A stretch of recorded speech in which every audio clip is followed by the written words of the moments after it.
और इस वक्त तस्वीरें हम दिखा रहे हैं श्री कृष्ण जन्मभूमि में गर्भगृह के भीतर प्रधानमंत्री नरेंद्र मोदी श्री कृष्ण की आराधना करते हुए, पूजा पाठ करते हुए ये तस्वीरें आप देख रहे हैं। सीधे उन्होंने भीतर प्रवेश किया और उसके बाद जाकर मुख्यमंत्री योगी आदित्यनाथ भी उनके साथ आपको दिखाई दे रहे हैं। आपको बता दें कि यही वो जगह है जहां पर इस तरह की मान्यता है कि भगवान श्री कृष्ण का जन्म हुआ था और सालों तक इसको लेकर तमाम तरह के विवाद भी रहे। अलग अलग जो तस्वीरें सामने आ रही हैं, प्रधानमंत्री जब वहां पर पहुंचे तो किस तरह से उनका स्वागत किया गया, कृष्ण भक्ति के रंग में रंगे हुए कई लोग दिखाई दिए और उसके बाद गर्भगृह में भीतर पहुंचकर भगवान श्री कृष्ण की ये मूर्ति आप देख रहे हैं। यहां पर प्रधानमंत्री जी ने सबसे पहले वहां पर प्रणाम किया और उसके बाद गर्भगृह का ये हिस्सा आप देख रहे हैं, यही मेन गर्भगृह का हिस्सा है जहां पर पूजा अर्चना करते हुए भीतर प्रवेश के साथ ही ये तस्वीरें जो आप गौर से देख रहे हैं, मान्यता है कि यहीं पर भगवान श्री कृष्ण का जेल के भीतर जो हम पढ़ते हैं कि देवकी की कोख में भगवान श्री कृष्ण का जन्म हुआ था,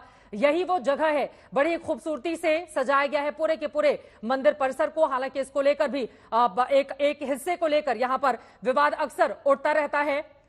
देव उठनी एकादशी का दिन भी है आज, इस वजह से भी यह कार्यक्रम काफी ज्यादा महत्वपूर्ण। लेकिन प्रधानमंत्री नरेंद्र मोदी, आपको बताते चले कि पहले ऐसे प्रधानमंत्री बन चुके हैं जो सीधे प्रवेश करके गर्भगृह में इस वक्त दर्शन पूजन करते हुए दिखाई दे रहे हैं भगवान श्री कृष्ण के।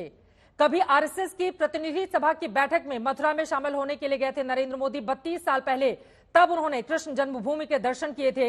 वहां के लोगों को इंतजार था। हालांकि अक्सर खासतौर से होली के मौके पर मुख्यमंत्री योगी आदित्यनाथ अक्सर पहुंचते हैं मथुरा और वृंदावन और वहां के तमाम कार्यक्रमों में शामिल होते हैं। लेकिन प्रधानमंत्री का यह कार्यक्रम अपने आप में काफी ज्यादा महत्वपूर्ण है क्योंकि मीराबाई से जुड़े हुए कार्यक्रम में उनको हिस्सा लेना है। मीराबाई पर बनी 5 मिनट की डॉक्यूमेंट्री में वहां के सांसद हेमा मालिनी का नृत्य नाटक देखेंगे और टिकट भी जारी करेंगे। 525 रुपए का सिक्का भी यहां पर प्रधानमंत्री नरेंद्र मोदी जारी करने वाले हैं। वैसे देखा जाए तो पीएम मोदी की ये चौथी मथुरा की यात्रा है, लेकिन यही वो गर्भगृह है जहां पर इस वक्त आप देख रहे हैं प्रधानमंत्री नरेंद्र मोदी आराधना करते हुए, पूजा पाठ करते हुए। जो लोग मथुरा जाते हैं इस हिस्से में वो जरूर जाते हैं ताकि वहां पर जाकर वो महसूस कर सकें कि भगवान कृष्ण का जब जन्म हुआ था आधी रात को, तो फिर उस समय की परिस्थिति क्या थी। ये तस्वीरें हम दिखाते रहेंगे। अब तू मैं में नहीं फंसते हुए वारिस पठान जी, अब आपके पास आते हुए, अयोध्या तो अभी झांकी है, काशी मथुरा बाकी है, ये नारा भारतीय जनता पार्टी लगाती रही है और ये पीएम मोदी की इन तस्वीरों को देखकर क्या समझ में आ रहा है? देखिए, पहली बात तो ये है कि देश के प्रधानमंत्री नरेंद्र मोदी जी हमेशा ये कहते हैं सबका साथ, सबका विकास, सबका विश्वास पे हम बिलीव करते हैं। और अब देखिए वो क्या कर रहे हैं। 2 दिन बाकी है चुनाव के लिए राजस्थान में। 2 दिन पहले आप इस तरह का जाके पोलराइजेशन करने की कोशिश कर रहे हो। हम मीराबाई की डॉक्यूमेंट्री में हिस्सा लेंगे, हेमा मालिनी जी का नृत्य देखेंगे वहां पर बैठकर। वहां पर आप उस जगह पे जा रहे हो, पूजा अर्पण कर रहे हो, पूजा करिए। पूजा करने से कोई किसी को रोकता नहीं है, ना मुझे कोई नमाज पढ़ने से रोक सकता है, सबको अधिकार है। मगर टाइमिंग आप देखिए चित्रा जी, टाइमिंग किस तरह का सेलेक्ट किया इन्होंने। तो क्या ये पूरी तरह का ध्रुवीकरण नहीं है? जबकि उनको पता है कि वहां पर विवाद चल रहा है, कोर्ट के अंदर फैसला आना बाकी है। एक अयोध्या की मस्जिद तो हम गवा चुके हैं ना, जिसमें काफी हद तक तो ये कांग्रेस भी हिस्सेदार रहा है। वो तो बोल भी रहे चुनाव के अंदर कि राजीव गांधी को बुलना मत, उन्होंने ताला खोला था। मगर राम मंदिर भी जो बन रहा है तो बीजेपी तो नहीं बना रही है, सुप्रीम कोर्ट के आदेश पे बन रहा है। मगर दोनों पार्टी की तरफ से नुकसान तो देश के मुसलमानों का हो रहा है, देश की माइनॉरिटी का हो रहा है। और इस तरह से ध्रुवीकरण करना, पोलराइजेशन करना, मैं तो चाहूंगा कि एशिया इस बात का संज्ञान ले।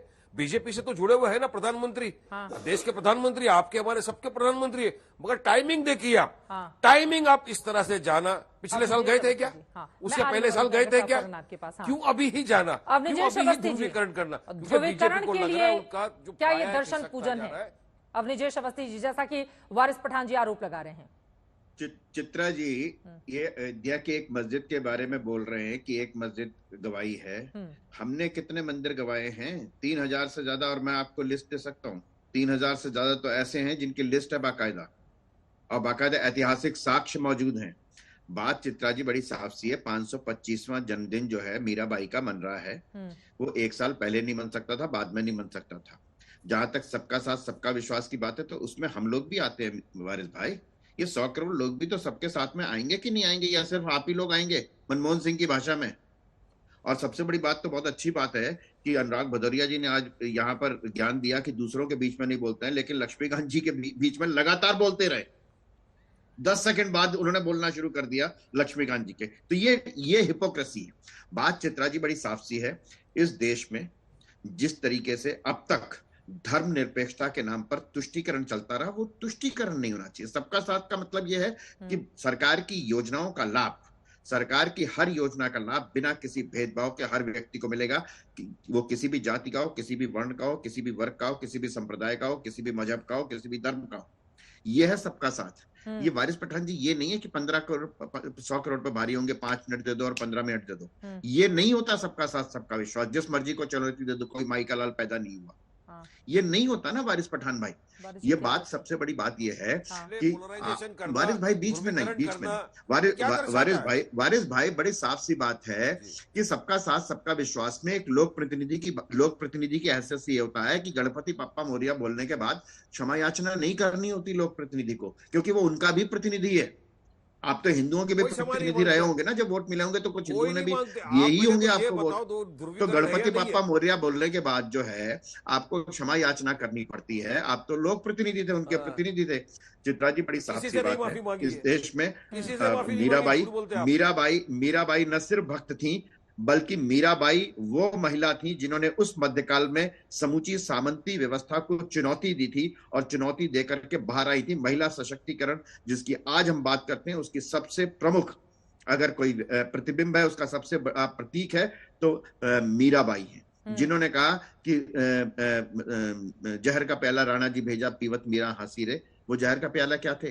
वो सास ननद, उन्होंने कहा कि सबके मैंने सुन लिए। जहर का प्याला का मतलब है कि सबने बहुत कटु वचन बोले, लेकिन उसके बावजूद मीराबाई अपने श्री कृष्ण के प्रति समर्पण भाव से जरा सा भी डिगी नहीं। ठीक है, वो महिला है। वो मध्यकाल में, जब मध्यकाल में किसी महिला से ऐसी शायद ऐसी उम्मीद नहीं की जा सकती थी, बिल्कुल, लेकिन उस समय में मीराबाई ने उस महिलाओं की शक्ति का साक्षात प्रदर्शन किया है। आपकी बातें महत्वपूर्ण है, लेकिन उसी मीराबाई की याद अगर इतने सालों के बाद आएगी तो पलटकर सवाल पूछे जाएंगे। लेकिन मलूक नागर जी, मैं आपके पास आते हुए, अब हम सब जानते हैं कि प्रधानमंत्री नरेंद्र मोदी अक्सर पूजा पाठ करते हैं। वो किसी भी हिस्से में जाएं, अगर वहां पर बड़ा मंदिर है या इस तरह का कोई कार्यक्रम रहता है तो वहां पर वो पूजा अर्चना करने जाते हैं। उनके धर्म को लेकर भी तो इसी देश के संविधान ने सबको धार्मिक आजादी देकर रखी है, तो इसमें ध्रुवीकरण क्यों दिखाई देता है आप लोगों को? देखिए, मैं तो ऐसा मानता हूं और हमारी पार्टी भी ऐसा मानती है कि सभी जाति और धर्मों का सम्मान करना चाहिए और हर किसी व्यक्ति को आजादी है अपने धर्म के अनुसार पूजा पाठ करने की। और जो हिंदू है वो मंदिर में कभी भी जा सकता है, कोई भी जा सकता है। जो सिख है वो गुरुद्वारे में जा सकता है, जो मुस्लिम समाज के लोग हैं वो मस्जिद में जा सकते हैं, और बौद्ध धर्म के जो लोग हैं वो बौद्ध के स्थानों पे जा सकते हैं। तो कोई कहीं भी जा सकता है, सबको आज़ादी है, पर सबके ही धर्मों का और सबके ही पवित्र स्थानों का सबको सम्मान करना चाहिए, किसी एक के लिए नहीं। और जो संवैधानिक पद पे हैं लोग, उन सबको, सभी धर्म के लोगों को और सभी धर्म की आस्था रखने वाली जगहों पे सभी पे बारी बारी से जाए तो बहुत अच्छा होगा। एक चित्रा जी मैं आपसे भी कहना चाहता हूँ, तो देता है ना धार्मिक चित्रा जी, एक बात आपको भी कहना चाहता हूँ। आपने कहा आपने कहा भी भदौरिया साहब को कि कांग्रेस के नहीं है तो इनसे पूछेंगे। मैं कल देख रहा था राष्ट्रीय चैनल पे, नाम तो नहीं लूंगा, कांग्रेस के लोग और समाजवादी पार्टी के लोग तो आपस में लड़ रहे थे। तो मैं प्रार्थना करना चाहूंगा भदौरिया साहब से, वैसे तो इनके संबंध अच्छे नहीं है, अखिलेश वखिलेश कह के इनकी पूरी तकरार चल रही है, पर ये उनको भी लेके आए जिससे पूरा देश देखे बीजेपी के लोग क्या बोल रहे हैं और विपक्ष में सबसे बड़ी पार्टी कांग्रेस है वो क्या बोल रही है। और ये आज तक का जो चैनल है वो पूरा एक देश और एक पूरे वर्ल्ड में एक मैसेज देता है। अनुराग जी कुछ कहना चाह रहे हैं, वो कह रहे हैं कि हाँ बोलिए अनुराग जी। मैं कह रहा हूँ सांसद जी, आप अपना तो क्लियर कर दो कि आप किधर हो, हमारी तरफ हो कि उनकी तरफ हो। हम तो भदौरिया साहब जो कमजोर है, जो गलत बात करता है उसके खिलाफ हैं, कमजोर के साथ हैं। और कांग्रेस ने जब अखिलेश कहा तो हमने खुलकर कहा कांग्रेस को कोई अधिकार नहीं है समाजवादी पार्टी के इतने बड़े नेता की बेइज्जती करने की। पर आप ये बता दो आपको क्या है जो बार बार वहीं जाके चिपकते हैं और वो आपको दूर भगाते हैं? बोलिए अनुराग अरे भदौरिया। भैया, समाजवादी की सुनिए, वो दरअसल में कंफ्यूज हैं। उनको पता ही नहीं है समाजवादी लोग बहुत स्वाभिमानी और जनता से जुड़े लोग होते हैं। वो किसी के पीछे नहीं भागते, वो अपने जनता के मुद्दों पे बात करते हैं और जनता के लिए बात करते हैं, और अपने दम पे समाजवादी चुनाव लड़ती है और अपने दम पे जीतती है। जिसको जरूरत होती है वो समाजवादी के पास आता है। समाजवादी लोग गांव में बसते हैं और जनता के दिलों में बसते हैं, और वो सम्मान करना जानते हैं जनता का, जनता से बात करने का तरीका जानते हैं, और वो हमेशा जब भी बात करते हैं तो विकास की बात करते हैं। हम राजनीति में हमेशा, मैंने पहले ही बोला, हम राजनीति के अंदर में धर्म की बात करते हैं कि राजनीति में धर्म होना चाहिए, जिससे कि हमें, जिसलिए जनता ने हमें जिस वजह से चुना है, जनता ने हमें चुना है कि हम उनके विकास की बात कैसे कर पाए, तो हम उनके विकास की बात करते हैं और हमने विकास करके दिखाया। इसलिए कहते हैं समाजवादियों का काम होता है। भदौरिया साहब, आपकी बात का समर्थन करते हैं। कांग्रेस कंफ्यूज है, 3 साल तक अपना अध्यक्ष नहीं बन पाई, कंफ्यूज। उनका वहां नेता सदन लोकसभा में कहता है 100 बार प्रधानमंत्री बन जाओ, कंफ्यूज। अब वो आपको अखिलेश कहते हैं कंफ्यूज, यहाँ पे अपना प्रवक्ता नहीं भेजते हैं, कंफ्यूज। और आज गदा लेके खड़े हैं राहुल गांधी जी का पोस्टर, और उधर बीजेपी ने मंदिर का करा, तो कंफ्यूज है। खुद हनुमान मत बने, और उनको ऊपर वाला सद्बुद्धि दे कि वो, हम तो उस गठबंधन में है नहीं, और उस गठबंधन में जो नाम उसका सो कॉल्ड इंडिया रखा है, उसमें आप जैसे सब लोगों को इकट्ठे रखें, और जो सनातन के खिलाफ बोलते हैं उनको पार्टी और या उस गठबंधन से बाहर निकालें। ठीक है लक्ष्मीकांत जी, अब सीधे आपके पास आते हुए, चूंकि तस्वीरें लगातार सामने आ रही है मथुरा से, प्रधानमंत्री नरेंद्र मोदी वहां पर दर्शन पूजन करते हैं और उनका अपना अंदाज है, उसी तरह की वेशभूषा देखिए किस तरह से वहां पर उन्होंने पूजा अर्चना की है। लेकिन पलटकर वही सवाल जो मैंने पूछा था इसके पहले अवनिजेश अवस्थी जी से, जब मध्य प्रदेश छत्तीसगढ़ में चुनाव होते हैं तो प्रधानमंत्री पहुंचते हैं, झारखंड आदिवासियों को लुभाने के लिए कई तरह के ऐलान किए जाते हैं, और सभी जानते हैं कि आदिवासी वोटर सबसे ज्यादा है मध्य प्रदेश में, छत्तीसगढ़ में भी उनकी तादाद ज्यादा है। वही स्थिति राजस्थान को लेकर, आज मीराबाई को लेकर यह कार्यक्रम है। क्या संदेश दे रही है बीजेपी इसके जरिए? लक्ष्मीकांत जी, कामकाज के जरिए वोट लेना चाहिए ना, कि अगर कांग्रेस ने काम नहीं किया है तो उस पर घेरो, और हमने जो काम किया है राजस्थान में उसके आधार पर वोट मांगो। देखिए चित्रा जी, मैं उम्मीद करूंगा कि जिनको डिबेट करने का बहुत अनुभव है वो बीच में नहीं बोलेंगे। आप इस बात को समझिए, मैं आपको फिर कह रहा हूं, मैंने आपको पहले भी कहा था कि भारत में चुनाव तो हर तीसरे महीने में होते हैं। अभी 5 दिन पहले मध्य प्रदेश का चुनाव निकल कर गया है, अभी 5 दिन के बाद में तेलंगाना का चुनाव है। तो क्या भारत के प्रधानमंत्री अपनी आस्था को छोड़ दें?